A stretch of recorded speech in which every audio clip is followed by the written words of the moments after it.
지키리니 내 아버지께서 그를 사랑하실 것이요 우리가 그에게 가서 거처를 그와 함께 하리라. 나를 사랑하지 아니하는 자는 내 말을 지키지 아니하나니 너희가 듣는 말은 내 말이 아니요 나를 보내신 아버지의 말씀이니라. 내가 아직 너희와 함께 있어서 이 말을 너희에게 하였거니와 보혜사 곧 아버지께서 내 이름으로 보내실 성령 그가 너희에게 모든 것을 가르치고 내가 너희에게 말한 모든 것을 생각나게 하리라. 평안을 너희에게 끼치노니 곧 나의 평안을 너희에게 주노라. 내가 너희에게 주는 것은 세상이 주는 것과 같지 아니하니라.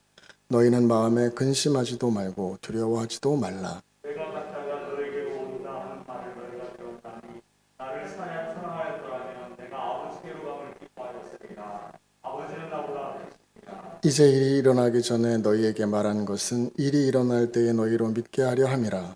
이후에는 내가 너희와 말을 많이 하지 아니하리니 세상에 이름이 오겠습니다. 그러나 그는 내게 관계할 것이 없으니 오직 내가 아버지를 사랑하는 것과 아버지께서 명하신 대로 행하신 것을 세상이 알게 하려 함이로라. 일어나라 여기를 떠나자 하시니라. 아멘. 이 말씀은 요한복음에서 굉장히 중요한 부분을 차지하고 있는 그런 말씀이라고 할 수 있겠는데요.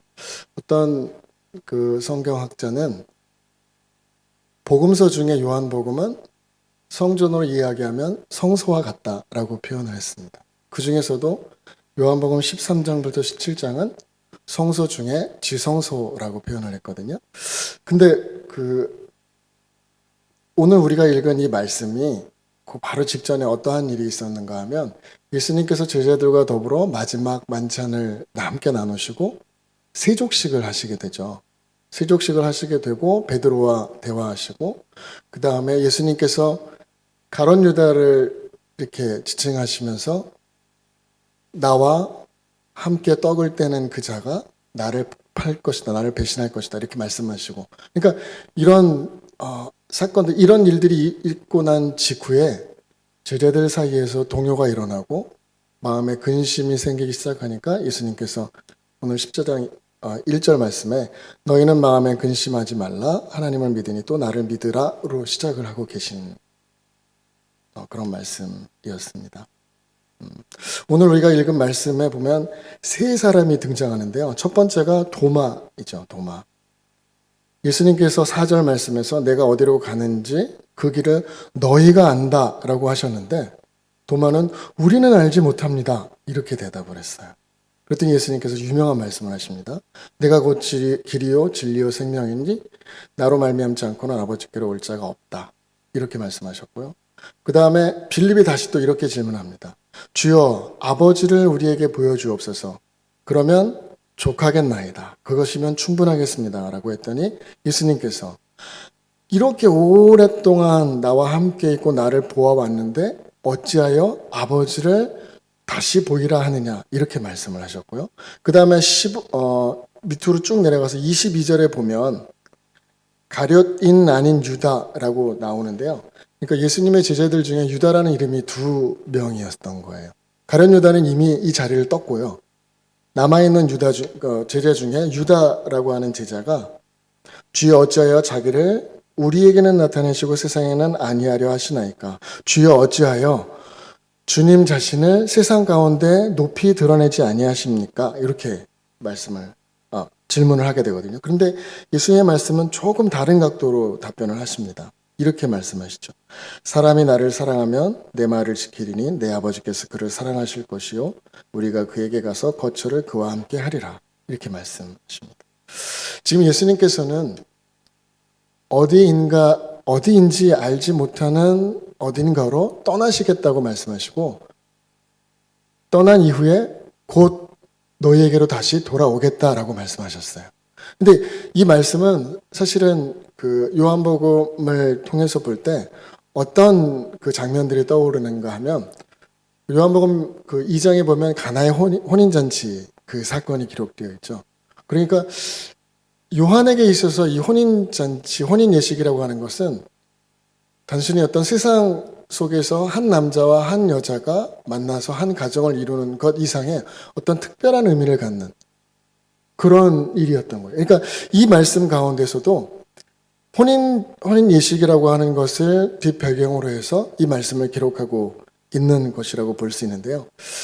이 말씀이 기록된 때가 그것들을 먼저 한번 살펴보면 요한복음이 기록된 정확한 때는 우리가 알 수 없지만 대체적으로 AD 90년 전후라고 만약에 본다면 예수님의 십자가 사건이 있고 제자들을 떠나셔서 하나님 우편으로 가신 이후에 거의 한 60년이 흐른 후예요. 그런데 우리가 조금 이따 살펴볼 말씀들에서도 나타나지만 사실 이제 AD 90년이면 요한의 나이가 굉장히 많은, 전설에 의하면 요한은 100세를 훨씬 넘겨서까지 살아 있었다고 하는데 굉장히 연로한, 그리고 예수님과 함께 그 생활했던 그 시간들이 최소 60년이 훌쩍 지난 이후에 요한복음을 기록하고 있거든요, 지금.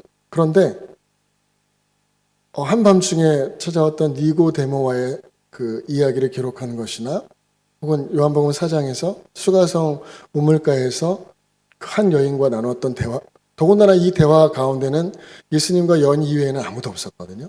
제자들은 먹을 것을 구하러 이미 시내로 들어가 있었고 예수님이 홀로 계셨을 때 물을 기르러 온 한 여인과 나눈 대화, 이게 기록되어 있는데 이것을 요한은 굉장히 상세하게 사장 전체를 통틀어서 기록을 하고 있거든요. AD 90년 그 전후에 기록된 그 시기에 정확하게 어떤 일이 있었는지 우리가 알 수는 없는데 몇 가지 우리가 확인할 수 있는 그 기초적인 자료들을 통해서 볼 때 아마도 그 예수님이 떠나신 이후에 상당한 시간이 흘렀고 교회 가운데 새로운 또 다른 변질된 어떤 가르침들이 침투해 들어오기 시작해서 아마 예수님 교회를 이루고 있던 교회 안에 많은 사람들이 혼란을 겪던 시기였던 것 같아요. 사도행전 8장에 보면 시몬이란 마법사 시몬이라고 하는 사람이 등장하거든요. 여러분들도 기억나실 텐데 빌립이 사마리아 성에 가서 전도를 할 때 그 성에 아주 유명한 사람이 있었는데 시몬이라고 하는 마법사였어요. 시몬 마구스라고도 하는데 초대교회 어떤 자료들에 보면 이 시몬 마구스가 영지주의라고 하는 것의 최초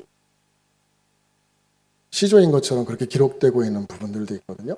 그러니까 영지주의라는 게 당시 1세기부터 시작해서 2세기, 3세기에 걸쳐서 굉장히 왕성한 그 당시 교회를 대적하고 교회에 어떤 그 큰 위협을 가하던 그런 이단 사상이었는데 이러한 사람들도 등장하고 교회 안에 이러한 가르침들이 침투해 들어오면서 굉장히 좀 교회가 어려운 어떤 상황, 그런 상황에 놓여 있었던 것 같습니다. 그럴 때 요한이 자신이 경험하고 또 자신이 기억하는 것들을 토대로 해서 요한복음을 기록하기 시작한 거예요. 그러니까 요한복음을 기록하면서 다른 요한복음을 복음서에 분류하기는 했지만 다른 공간 복음서와는 달리 요한복음은 복음서이지만 또 복음서가 아니라고 할 수 있는 굉장히 좀 독특한 어떤 책이에요.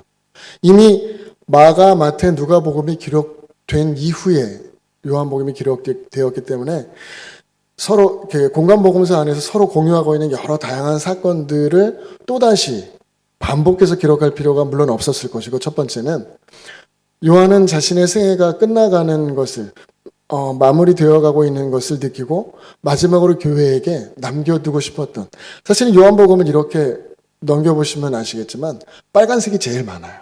그 말은 하나님 예수님의 말씀이 가장 많이 기록된 복음서라는 뜻이거든요. 사건 위주의 다른 공간 복음서와 달리 요한복음에는 하나님의 말씀들과 그리고 어떤 그 영적인 그런 말씀들이 굉장히 많이 기록되어 있어요. 그 중에서 오늘 제가 본문에 선택한 이 말씀 가운데 제목은 너희가 나를 사랑하면이라고 정했지만 처음 시작하는 마음에 근심하지 말라라고 하셨던 이 말씀과 이 제목을 연결해서 한번 하나님의 말씀에 대해서 간단하게 생각을 해보도록 하겠습니다. 먼저 요한복음 3장으로 잠깐 한번 돌아가 보겠습니다. 요한복음 3장 1절부터 21절까지의 말씀을 보면 제가 잠시 전에 말씀드렸던 니고데모라고 하는 사람이 등장하게 되는데 바리새인이고 유대인의 지도자이고 아마도 산헤드린 소속 공회원이었던 것 같고요. 그 다음에 이스라엘의 선생이라고 예수님께서 지칭하신 것을 보면 니고데모는 당대 상당히 유명했던 사람이었던 것 같습니다. 그리고 니고데모라고 하는 이름의 뜻이 정복자라는 뜻이에요. 그 이름이 나타내주는 그 사람의 어떤 이미지가 그려지실 거라고 생각해요. 니고데모는 사회적으로도 그 당시에 이룰 수 있는 모든 것을 다 이룬 사람이라고 여겨집니다. 그러한 사람이 밤중에 예수님을 찾아와서 질문을 하게 됩니다. 선생님이요, 어떻게 하면 영생을 얻을 수 있겠습니까? 라고 질문을 하는 거예요. 그랬더니 예수님께서 3절 진실로 진실로, 이게 헬라어로 이야기하면 이게 아멘 아멘입니다. 예수님께서 중요한 말씀들을 하실 때 항상 이렇게 말씀을 시작하시죠. 진실로 진실로, 즉 아멘 아멘 내게 이르노니 사람이 거듭나지 아니하면 하나님의 나라를 볼 수 없느니라. 니고데모가 사람이 늙으면 어떻게 날 수 있사옵나이까? 두 번째 모태에 들어갔다가 날 수 있사옵나이까? 5절에서 예수님께서 다시 한번 진실로 진실로 아멘 아멘 내게 이르노니 사람이 물과 성령으로 나지 아니하면 하나님 나라에 들어갈 수 없느니라. 지금 니고데모가 영생에 대해서 질문을 하고 예수님께서는 거듭나지 아니하면 하나님 나라에 들어갈 수 없는데 사람이 물과 성령으로 거듭나야 한다라고 말씀하시는 거예요. 근데 여기서 물로 거듭난다고 하는 것은 이런 의미라고 생각할 수도 있을 것 같습니다. 당시 물과 관련한 당대에 가장 유명한 사람이 있었는데 그게 누구죠? 세례 요한. 세례 요한의 등장은 단순히 침례를 행했던 요한, 하나님의 말씀을 광야에서 선포했던 요한 그 정도가 아니에요. 사회의 근간을 완전히 흔들어버리는 일대 사건이었어요. 왜냐하면 당시 살아가던 그 사람들은 성전을 중심으로 살아가고 있었어요. 그렇죠. 예루살렘 성전을 중심으로. 먼 곳에 흩어져 살아 있다가도 명절 때가 되면 성전으로 모여야 했고, 그리고 자신의 죄를 사함받기 위해서 항상 성전에 와서 제사를 드리고 그것으로 사함을 받는. 그런데 세례 요한은 그 모든 것들을 요단강으로 불러서 침례를 주면서 죄를 사하는, 그러니까 이전과는 전혀 다른 방식으로 하나님의 죄 사함을 선포한 거예요. 그러니까 당시에 그 성전을 중심으로 생활해 오던 활동했던 제사장들이나 바리새인들이나 서기관들, 율법사들에게 있어서 세례 요한은 굉장히 위험한 사람. 왜냐하면 자신들의 믿음의 근간을 이루고 믿음의 뿌리라고 할 수 있는 성전을 어쩌면 부정하는, 성전 안에서 하나님께 제사하는 것을 통해서 죄사함을 받는 그것들을 부정하고 요단강에서 침례를 줌으로써 죄사함을 선포하는, 여기서 예수님께서 말하는 물이 그러한 의미라고 저는 생각했거든요. 그러니까 니고데모 입장에서도 그거는 받아들이기가 쉽지 않은 거예요. 왜냐하면 니고데모 역시 유대인의 지도자였고 바리새인이었고, 성전을 중심으로 한 사두개인과 바리새인들은 서로 일정한 거리를 둔 라이벌 관계이기도 하지만 서로 또 공생하는 관계였거든요. 틀림없이. 그러니까 니고데모에게 있어서 물로 거듭난다라고 하는 것은 사실은 받아들이기 어려운, 더군다나 성령은 아직 그에게 있어서는 온전한 이해가 있을 수 없는, 성령에 대한 이해가 사실은 니고데모에게 없었다라고 봐야 하는. 왜냐하면 예수님께서도 오늘 읽은 본문에도 나타나지만 주님께서 하나님 아버지께로 가시고 난 이후에 보혜사 성령을 보내시겠다고 하셨거든요. 그러니까 지금 니고데모의 입장에서도 성령으로 거듭난다라고 하는 것은 이해할 수 없는 말씀인 거예요. 물과 성령으로 거듭나야만 한다라고 하는 말씀은 이제껏 내가 믿고 있던 성전 중심의 생활, 그리고 내가 유대인의 혈통으로 태어나서 바리새인으로서 구별된 삶을 살고 세상 속에서 스스로 구별하여 성결한 거룩한 삶을 살았다고 해서 구원받을 수 없다라고 선언하시는, 물과 성령으로 거듭나야 한다라고 말씀하시는 것은 이제까지 살아온 너의 모든 삶과 너의 믿음, 네가 가지고 있었던 믿음을 부정하라는 뜻인 거예요. 니고데모는 그걸 받아들일 수 없었고 이해할 수도 없었어요. 그랬더니 예수님께서 이렇게 말씀을 하셨습니다. 7절 말씀에서 내가 내게 거듭나야 하겠다 하는 말을 놀랍게 여기지 말라. 8절에 바람이 임으로 불매 내가 그 소리는 들어도 어디로 와서 어디로 가는지 알지 못하나니 성령으로 난 사람도 다 그러하니라. 그러면서 10절에 이렇게 말씀하세요. 예수께서 그에게 대답하여 이르시되 너는 이스라엘의 선생으로서 이러한 것들을 알지 못하느냐 책망하시듯이. 그럼 니고데모는 이미 이것을 알고 있어야 한다는 말씀인 것처럼 들리잖아요. 너는 이스라엘의 선생이라고 하는데 어찌 이것을 깨닫지 못하고 있느냐. 즉 바람이 어디로부터 와서 어디로 가는지는 알 수 없지만 분명히 바람이 존재하고 그 바람을 내가 현재 인식하고 인지할 수도 있는, 그러니까 성령으로 난다고 하는 것은 내가 현재는 이해할 수 없고 깨달을 수 없을지는 모르지만 그것은 분명히 존재하는 것이고 그것에 대한 인식을 갖는 것에서부터 영생의 첫걸음이 시작된다라고 말씀하시는 거예요. 그러니까 니고데모는 지금 예수님께 와서 영생에 대해서 질문하고 있지만 그는 방어적인 자세로 예수님께서 그의 마음 가운데 생각 가운데 들려주시는 말씀을 방어적으로 쳐내지 못하는, 이 말씀을 받아들이지 못하고 그냥 튕겨내 버리는 거예요. 마치 이것이, 저는 이 말씀을 읽으면서 어떤 말씀들이 기억났냐면 에스겔 36장에 보면 우리가 잘 암송하는 이 말씀이 있죠. 그때가 되면 하나님께서 흩어진 이스라엘 백성들을 모으고 그 마음 가운데 굳은 마음을 제하여 버리시고 부드러운 마음을 주신다라고 하시는 말씀인데, 이 굳은 마음, 그러니까 니고데모가 딱 그런 마음 상태인 거예요. 이거를 그 세번역 성경에서 찾아보니까 굳은 마음이라는 게 굳은 살처럼 딱딱해져 버린, 변질된 이런 뜻이거든요. 그러니까 그것을 하나님께서 도려내시겠다고 하는 거예요. 그리고 나서 새 살을 돋게 하시겠다. 그러니까 지금 니고데모의 입장에서는 물과 성령으로 거듭난다고 하는 것은 마치 자신도 알지 못하는 사이에 자신의 조상으로부터, 자신의 부모로부터 물려받았고 자신의 배움으로부터 깨달아왔던 모든 믿음, 그리고 자신이 살아왔던, 견지해왔던 그 구별된 성결한 삶, 이 모든 것이 굳은 살처럼 배겨요. 주님 말씀이 들려오질 않는 거예요. 그냥 튕겨져 나가버려요.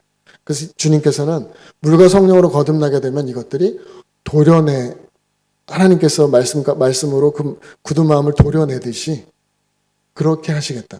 그런 자들만이 들어갈 수 있는 것이 하나님의 나라이고, 그 하나님의 나라, 즉 거듭난 자들이 하나님의 선물로 소유할 수 있는 것이 영생이다라고 말씀을 하시는 거예요.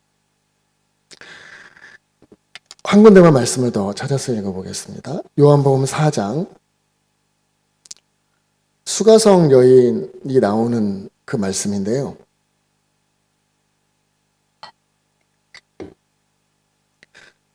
여러분도 아시지만 사마리아 지역은 좀 특별한 지역이에요. 역사적으로 아수르에 의해서 북이스라엘이 패망한 이후에 상당수를 포로로도 끌어갔지만 그 북이스라엘 지역에 아수르 그 사람들을 정착시켜서 살게 했어요. 그래서 결국은 그 사이에서 혼혈이 생기게 되었는데, 그래서 유대인들은 이 사마리아인들을 그 순수한 혈통이 아니라고 해서 굉장히 싫어했어요. 지역적으로는 맨 그 갈릴리 호수를 중심으로 갈릴리 지역이 있고, 그 다음에 저 밑에 예루살렘 성전을 중심으로 한 유대 지역이 있고, 그 사이에 사마리아가 끼어 있잖아요. 그러니까 이 사마리아를 통해서 갈릴리로 가는 것이 사실은 최단 거리인데, 그 사마리아를 통과하는 것이 싫어서 요단강을 일부러 한번 건너서 유대광야를 다시 거슬러 올라가서 요단강을 다시 건너와서, 그러니까 강을 2번 건너서 갈릴리 지역으로 갔거든요. 갈릴리 지역에서 유대로 올 때도 마찬가지고. 그럴 정도로 사마리아 사람들과는 상종을 하지 않았어요. 그런데 예수님께서는 오늘 이 사마리아 지역을 통과해서 가시는 중이었고, 이 수가성이라고 하는 곳은 옛날 그 북이스라엘의, 초기 북이스라엘의 수도이기도 했던 세겜 지역 그 가까운 그리심산하고 에발산이죠, 목사님. 에발산 기슭에 있는 작은 성이었다고 하는데 이 수가산, 그러니까 에발산은 그리심산하고 좀 달라서 에발산에서는 저주를, 그리심산에서는 축복을. 그래서 에발산 지역에 기슭에 있는 작은 성 수가성, 그 성에 살고 있는 한 여인, 그럼 벌써 느낌이 사마리아 지역에서도 외진 곳에서 사마리아 지역 안에서도 환영받지 못하는 사람들이 소수 모여 살았던 아마 성이었을 것 같은 그곳에서도 그곳에 모여 살고 있는 사람들 중에도 또 따돌림을 당할 수밖에 없었던 한 여인. 이렇게 우리가 볼 수 있겠는데 이 여인과 대화가 시작되는 부분이 있습니다. 자, 다 아시는 말씀이어서 9절로 먼저 한번 가보겠습니다. 9절. 7절에서 먼저 예수님께서 이렇게 말씀하셨어요. 예수님께서 그 여인을 딱 만나시고 우물가에서 예수께서 물을 좀 달라 하셨습니다. 그랬더니 9절에 어찌하여 사마리아 여자인 나에게 물을 달라 하나이까? 요한이 설명을 하고 있죠. 이는 유대인이 사마리아인과 상종하지 아니함이로라. 사마리아인과 유대인이 상종하지도 않을 뿐만 아니라 더군다나 유대인 남자가 사마리아 여자와 대화를 한다는 건 절대로 해서는 안 되는 일 중에 하나인 거예요. 그런데 예수님께서 이렇게 말씀하시죠. 내가 만일 하나님의 선물과 또 내게 물을 좀 달라고 하는 이가 누구인 줄 알았더라면, 하나님의 선물은 요한의 언어로 다시 풀어서 쓴다면 성령일 것인데요. 그 다음에 예수님께서 누구이신지를 알았더라면 내가 그에게 구하였을 것이요 그가 생수를 내게 주었으리라. 그랬더니 여인이 이렇게 이야기합니다. 11절에 주여 물 기를 그릇도 없고 이 우물은 깊은데 어디서 당신이 그 생수를 얻겠사옵나이까? 이어서 우리 조상 야곱, 여기서 야곱이 등장하는데요. 우리 조상 야곱이 이 우물을 우리에게 주셨고 또 여기서 자기와 자기 아들들과 짐승이 다 마셨는데 당신이 야곱보다 더 큽니까? 크니까? 이렇게 묻는. 야곱의 때로부터 지금 예수님과 여인이 이야기를 나누고 있는 그 당대까지 굉장한 시간이 걸렸죠. 그 시간 동안 샘이 마르지 않고 계속해서 물이 나왔던 그 우물을 준 야곱보다 당신이 더 큰 사람입니까? 이렇게 묻는 거고요. 여기서 주여라고 하는 건 우리가 아는 그 주여가 아니라 남자를 높이는 말 정도라고 생각하시면 되겠고요. 그랬더니 예수님께서 13절에 이렇게 말씀하십니다. 예수께서 대답하여 이르시되 이 물을 마시는 자마다 다시 목마르려니와 14절 내가 주는 물을 마시는 자는 영원히 목마르지 아니하리니 내가 주는 물은 그 속에서 영생하도록 솟아나는 샘물이 되리라. 그랬더니 15절에 여자가 이렇게 이야기합니다. 주여 그런 물을 내게 주사 목마르지도 않고 또 여기 물 기르러 오지도 않게 하옵소서. 여인이 예수님을 만난 시각이 6시라고 했어요. 6시는 우리의 시간으로 얘기하면 정오입니다. 정오는 가장 뜨거운 시간대이고 사람들이 절대 활동하지 않는 시간대예요. 사람들이 활동하지 않는 시간대에 물을 기르러 왔다고 하는 것은 이 여인의 처지를 알려주는 것이고 그 이후의 대화에도 나오지만 내 남편을 데려오라 했더니 제게는 남편이 없습니다. 내 말이 옳다. 너에게는 5명의 남편이 있었는데 지금 있는 남편 또한 내 남편이 아니다. 이렇게 말씀하셨거든요. 그런데 당시 기준으로 보면 여인이 남자를 선택하는 게 아니잖아요. 남자들에 의해서 여인이 선택되었다 버려지고 선택되었다 버려지고 그러니까 적어도 5번 버려지고 6번째 남자와 지금 살고 있는 형편인 거예요. 그러니까 여인에게는 누군가에 의해서 버려지는 것이 그냥 일상처럼 되어버린 사람들로부터 손가락질 받고 사람들로부터 멸시받고 그것이 너무 싫고 그리고 그것이 너무 불편해서 사람들이 없는 시간대를 틈타 물을 기르러 올 수밖에 없었다. 그러니까 물을 기르러 오는 것 자체가 곤욕인 거예요. 이 여인에게 있어서. 그랬더니 그 생수를 내게도 마시게 하시고 제가 이 우물가로 다시금 물을 기르러 오지 않도록 해주세요라고 지금 호소하고 있는 거죠. 근데 저는 요한복음 3장에 있는 니고데모와 지금 요한복음 4장에 요한이 적고 있는 이 여인이 처지는 서로 극과 극, 서로 가장 먼 곳에 떨어져 있는 두 사람인데 저는 예수님께서 보실 때 이 두 사람을 만나셨을 때 각각의 그 상황에서 어떤 마음이셨을까? 예수님 마음도 정말 극과 극이셨을 것 같아요. 이 여인은 쭉 나중에 말씀을 계속 읽어보시면 알겠지만 사람들에게 달려가서 뭐라고 이야기하냐면 이는 정말 그리스도, 메시아가 아니냐라고 사람들에게 이야기했어요.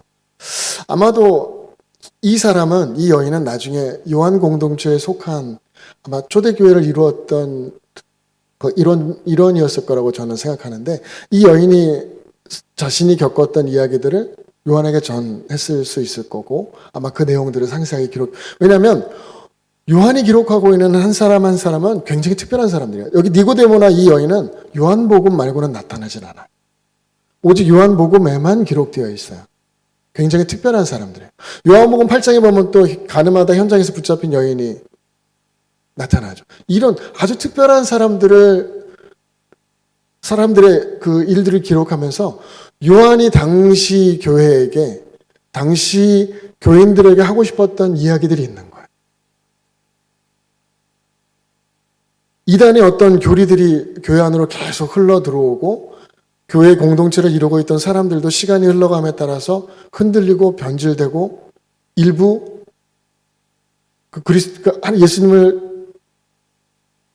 배척하는 일들이 교회 안에서 사실 막 생겨나고 당파가 나뉘게 되고 분파를 이루어서 서로 싸우고 이런 일들이 막 일어나는 그런 속에서 요한이 정말 이야기하고 싶었던 것, 어쩌면 당시 그 초대교회, 요한이 속해 있었던 요한 공동체 안에서도 이러한 마음이 굳어진 사람들이 많았을 거라고 생각해요.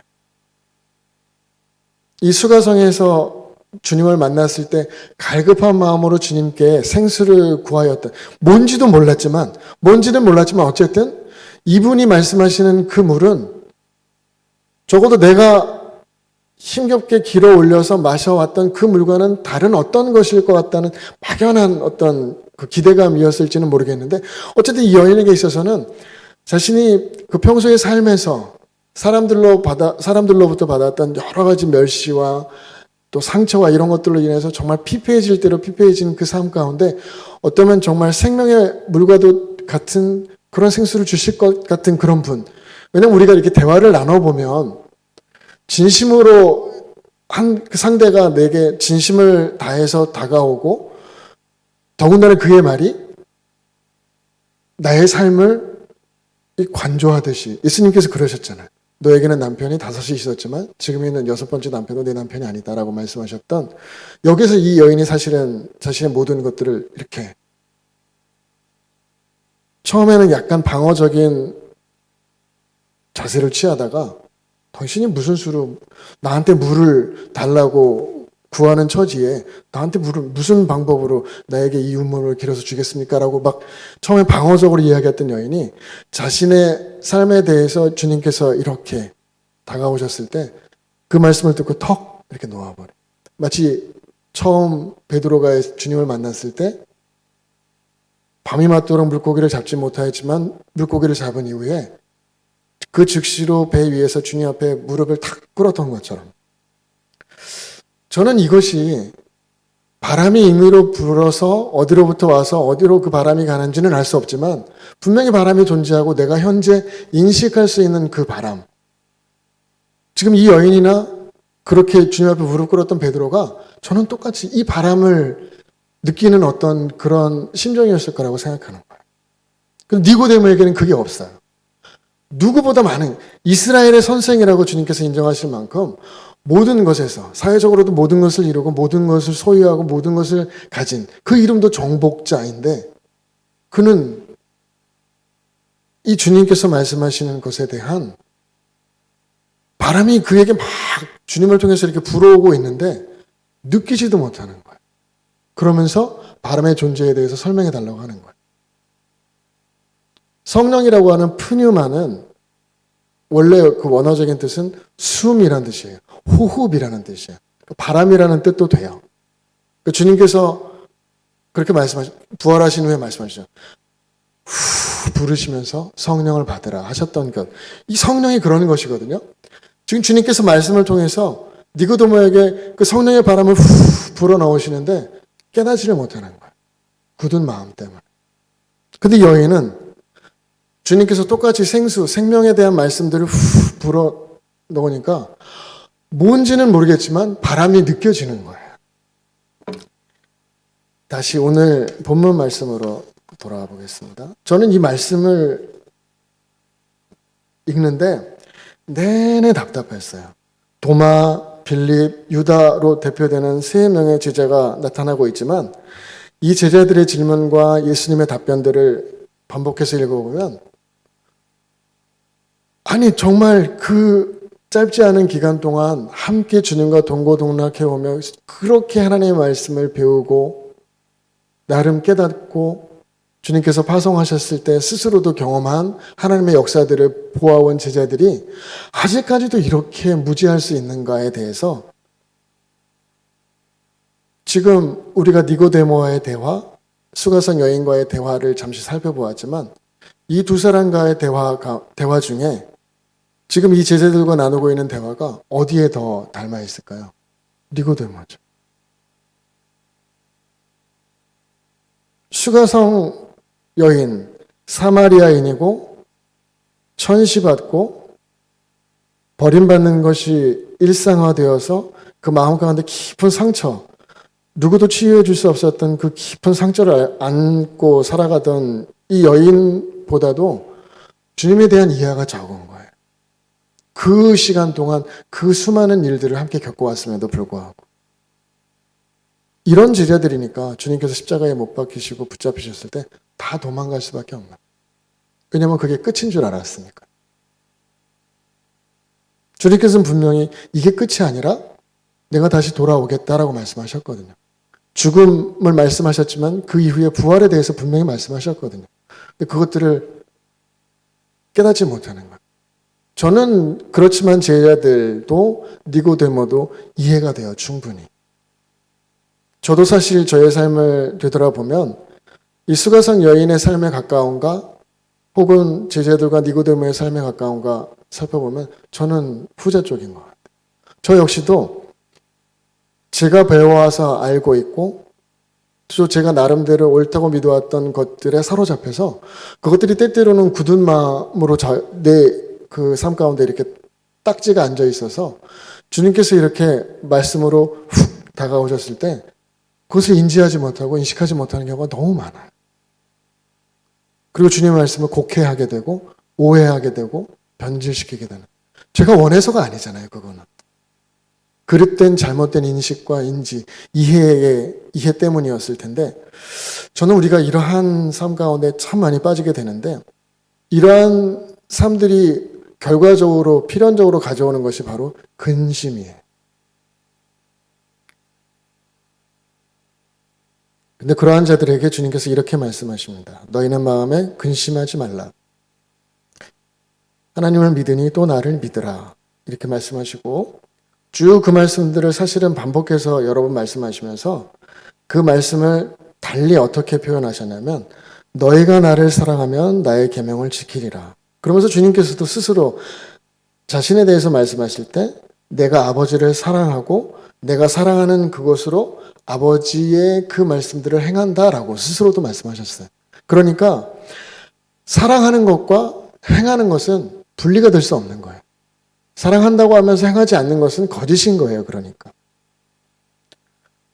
제자들은 지금 주님에 대해서 이러한 사랑을 고백할 수 있는 사람들인가는 스스로 다시금 자신을 돌아봐야 할 것이고 우리도 마찬가지라고 생각합니다. 우리가 끊임없이 주님에 대해 사랑한다라고 고백하지만 그 사랑의 고백이 우리의 삶이 주의 말씀, 주의 계명을 지키는 것을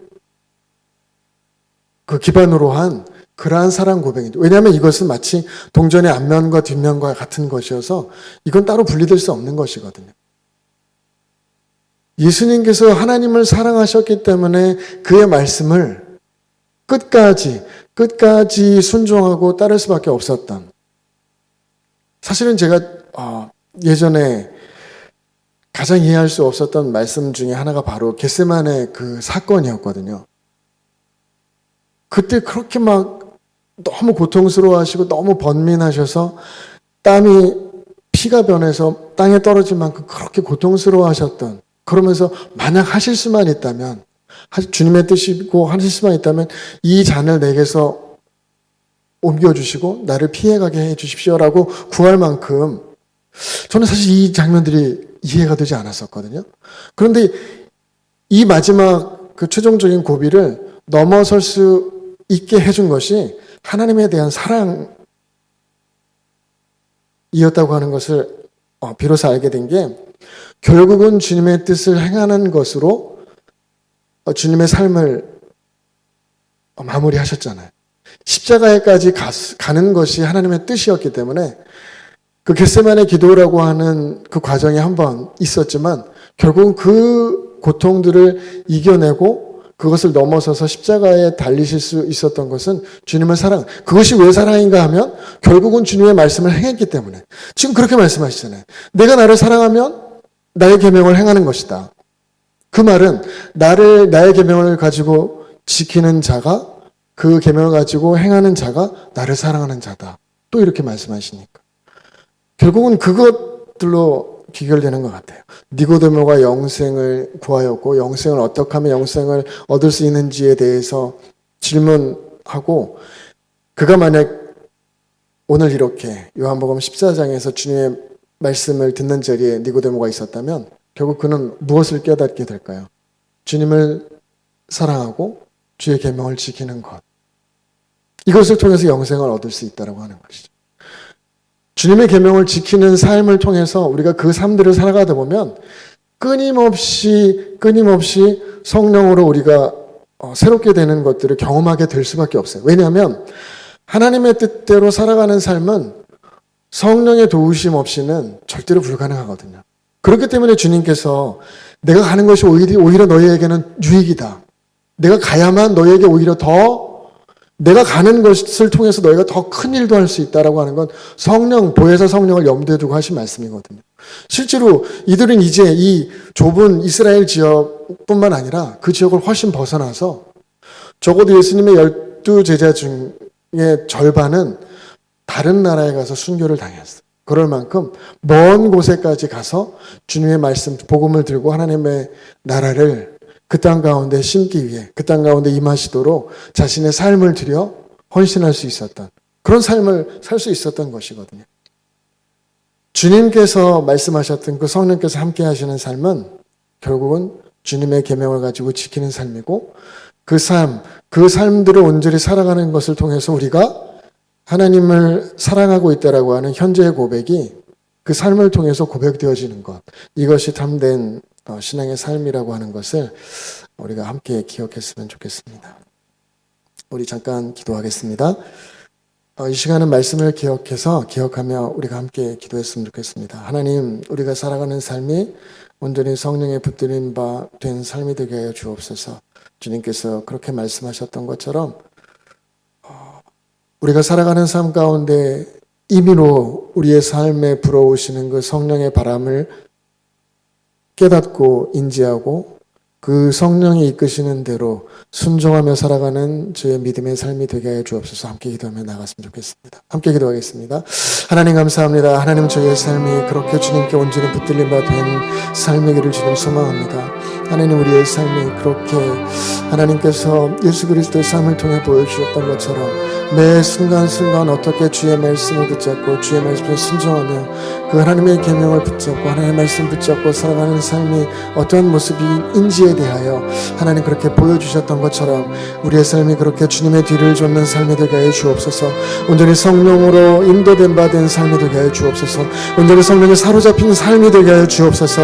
우리의 생각과 우리의 하나님 여러 가지 계획들과 하나님 우리의 바라는 것들과 우리의 욕망들이 결합된 그 모든 생각들에서 우리가 한 걸음 더 뒤로 물러서 성령께서 말씀하시고 성령께서 깨닫게 하시고 성령께서 세미한 음성 가운데 우리에 부딪혀 오실 때에 하나님 먼저 그 음성들을 듣고 그 음성 가운데 하나님의 뜻을 깨닫고 붙잡아 그 하나님의 뜻을 붙잡는 그 하나님의 뜻을 행하는 그 하나님의 뜻대로 행하여 살아가는 삶이 저희 가운데 있게 하여 주옵소서. 하나님 그런 삶들이 참된 복된 삶이고 그러한 삶을 통하여 우리의 속에서 영생하도록 영원하도록 솟아오르는 샘솟는 생수의 강이 우리의 삶 가운데 하나님 흘러넘친다고 하는 것을 다시금 깨닫게 하여 주옵소서. 하나님 그런 삶이 우리 가운데 임하게 하여 주옵소서. 하나님 그런 삶들을 우리가 온전히 사모하게 하여 주옵소서. 하나님 그런 삶 가운데 우리 온전히 나아가게 하여 주옵소서. 하나님 그런 삶들이 우리 가운데 온전히 소망되게 하시고 하나님 그런 삶 가운데 우리 가운데 온전히 이루어지게 하여 주옵소서. 우리가 하나님을 사랑하고 우리가 예수 그리스도를 사랑하는 그 사랑이 하나님 그러한 삶들을 통하여 고백되어지게 하시고 우리가 입술로만 고백하는 것이 아니라 하나님 온전한 우리의 주님께 드려진 삶, 예수님께서 보내신 그 성령의 온전히 붙들림받은 그러한 삶을 통해 하나님 고백되어지는 그러한 사랑이 되게 주옵소서. 주님 감사합니다. 주님 감사합니다. 하나님 함께 주옵소서.